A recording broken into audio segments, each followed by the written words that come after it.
Olá, meninos e meninas! Hoje nós vamos ter a nossa terceira aula de arquitetura e organização de computadores. O que nós aprendemos na última aula? Nós aprendemos o que é um computador, com seus conceitos importantes, o que é um periférico, certo? Aprendemos os tipos de periféricos, que eles podem ser de entrada e saída ao mesmo tempo. Nós vimos alguns exemplos desses periféricos, Os de entrada podem ser mouse, teclado. Os de saída pode ser impressora. Entrada e saída, impressora multifuncional.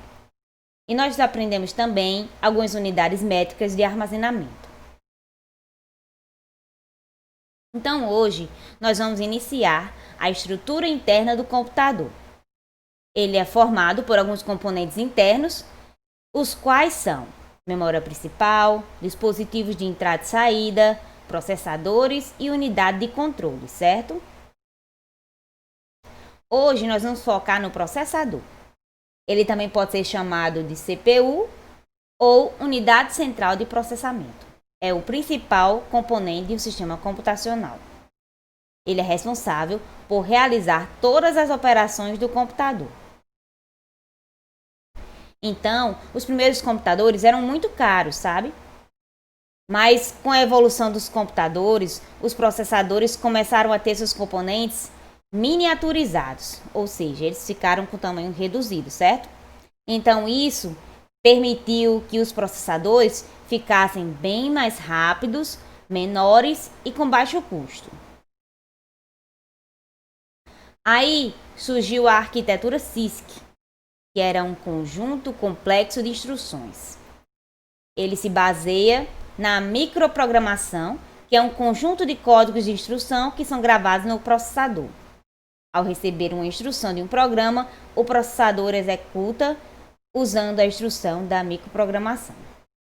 Esse tipo de processador era capaz de realizar várias ações usando uma instrução, como é o exemplo de ler dados da memória, realizar operações de soma, armazenar o resultado na memória. Nesta época, o processador tinha que ser mais complexo e os códigos mais simples. Com o passar do tempo, houve a redução do custo dos computadores. Foi aí que surgiu o RISC, o computador com conjunto reduzido de instruções. Surgiu com o intuito de reduzir a complexidade e os custos do processador.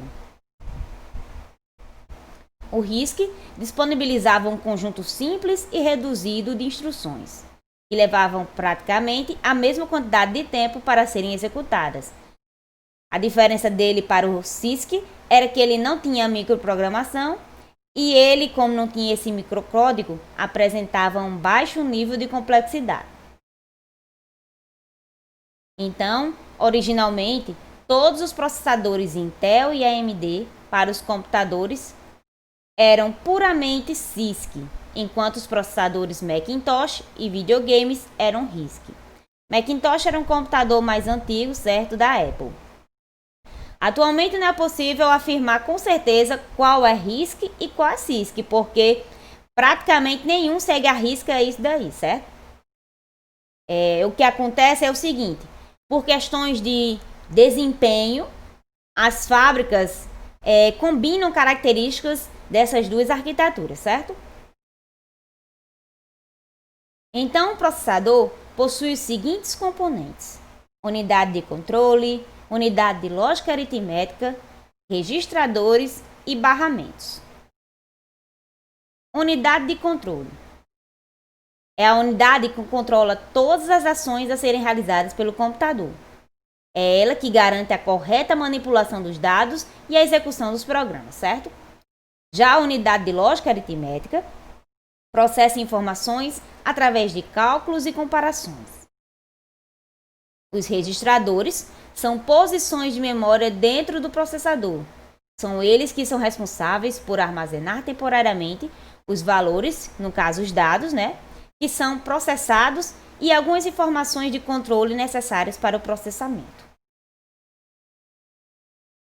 Eles podem ser de uso geral, porque podem ser usados pelo programador, e eles são divididos em dois grupos: os quais podem armazenar dados, e o outro que pode armazenar endereços de memória.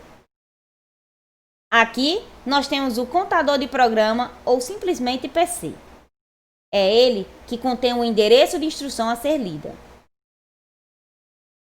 Já o registrador de instrução ou IR é o que contém a instrução lida mais recentemente.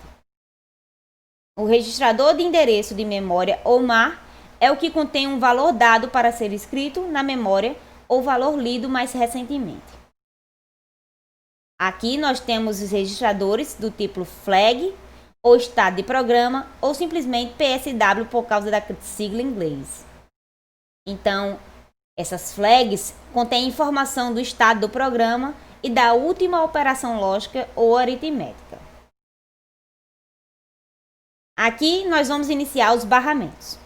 Os barramentos são linhas de conexão que permitem a comunicação do processador com os demais componentes. No caso, nós temos alguns tipos de barramentos e vamos iniciar pelo barramento de dados. É através dele que trafegam os dados que serão transmitidos ou recebidos pelo processador. Os dados podem ser enviados à memória ou para um dispositivo de saída. Os dados podem ser recebidos da memória ou de um dispositivo de entrada. Aí nós temos agora o barramento de endereço.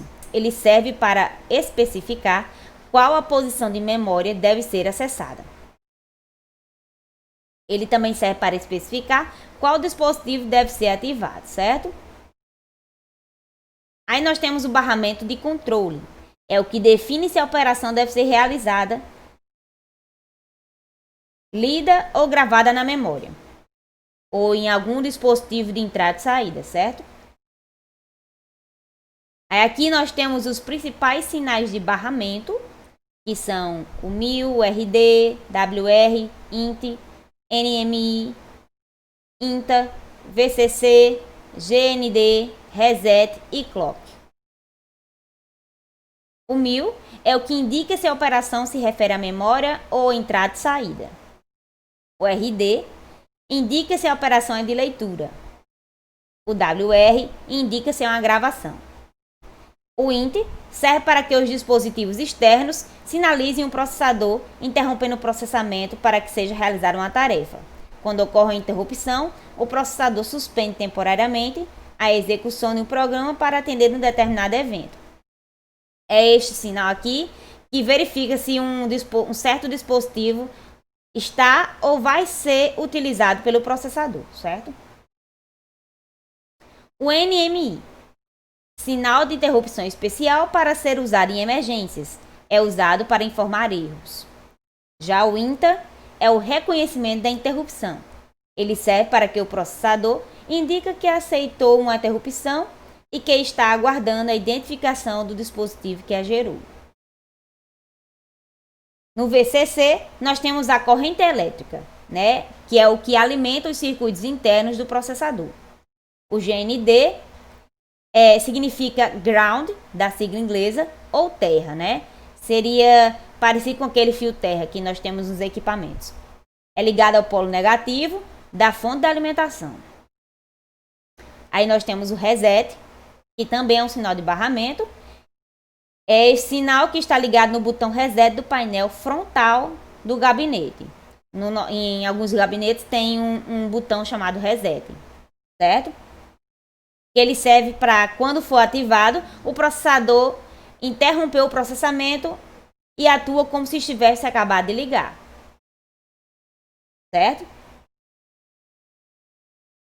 E o clock? O clock recebe um sinal digital usado internamente para sincronizar todo o funcionamento do processador. Aqui nós temos uma gravura onde apresenta a organização do seu processador. Aqui nós temos o processador, os componentes que auxiliam ele, como barramento de dados, entrada e saída, os sinais de barramentos, certo?